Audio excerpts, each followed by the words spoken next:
Formations like these require long hours of intensive drilling and careful judgment.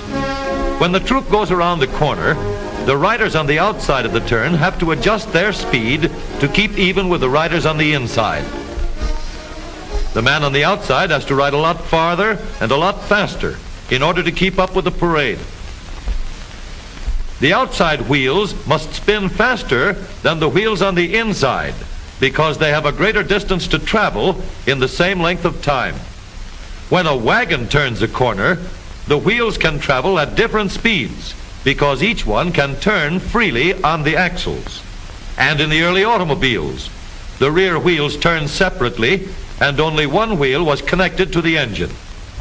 But when only one wheel was driven by the engine, it had to do all the work, and it couldn't get a good enough grip on the road to do its job properly. So the one-wheel drive was soon out of date. But if two wheels are locked on an axle so that they are not free to turn separately, one or the other has to slide. So engineers had to find a way to connect both rear wheels to the engine without sliding and slipping on turns. The device which makes this possible is a part of the rear axle. It is called the differential because it can drive the rear wheels at different speeds. The differential looks complicated, but once we understand its principle, it is amazingly simple. These two wheels are mounted on separate axles and supported by a frame so that they can revolve freely at different speeds. Let's fasten a spoke on the inner end of each axle so that by turning the spokes, we can turn each wheel separately.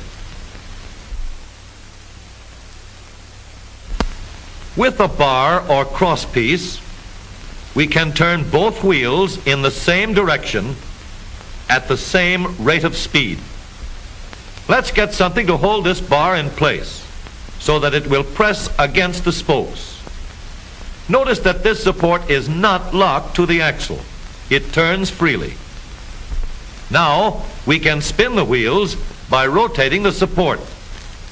This is fine as long as both wheels are able to turn at the same speed. But let's see what happens when we go around the corner. With this arrangement, we cannot drive one wheel faster than the other.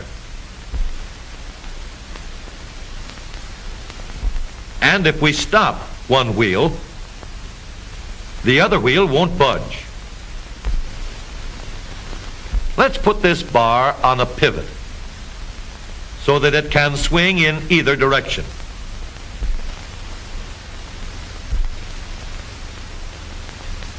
Now, the bar can still turn both wheels at the same speed. And because it pivots, it lets one wheel turn even when the other is stopped. But if turned too far, the bar will swing around until it won't drive the spokes that turn either wheel. We need another crossbar and more spokes to carry on the job. When we stop one wheel, the crossbars will continue to push the spokes of the free wheel around. As long as both wheels are free to turn, the bars do not swing on their pivot and the wheels move at the same speed. Now we have the working principles of a differential. To adapt the model for use in an automobile, we will have to make a few changes. In order to reduce the jerky action caused by wide spaces between the spokes, we will put in more spokes. Further filling in the spaces between the spokes gives steadier, more continuous action, and changing the shape gives firm, constant contact. Now we can make the gears thicker and stronger, and we have differential gears. The edges are cut so that they will fit together more smoothly and silently. And another gear is added to share the work of driving the axles. The principle is the same. In order to turn the support and drive the wheels, we can fasten a large gear here, connected by a smaller gear to a source of power.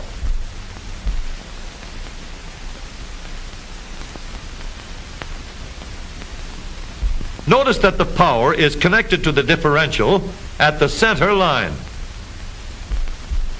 We can make our model more compact by moving the gears closer together.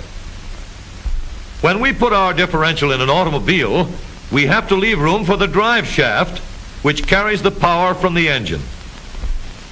We may build the floor of the car above the drive shaft. But if we do, we won't have much room inside unless we make the top of the car high too. Of course, we could lower the floor and ceiling, but the drive shaft would be higher than the floor. This would have disadvantages.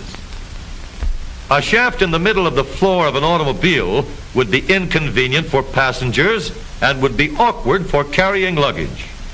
Today, engineers have found a way to make the car roomier and closer to the road without a clumsy shaft above the floor. The drive shaft from the engine to the differential is lowered out of the way, and the drive shaft is connected to the rear axle at the bottom. The new low center drive makes the rear axle quieter, stronger, and more durable because it gives better, smoother contact between the gears. The automobile of today with the low center drive is stronger and more rugged. Every part of the rear axle has been built to withstand strains far greater than it will ever meet on the straightaway or around the corner.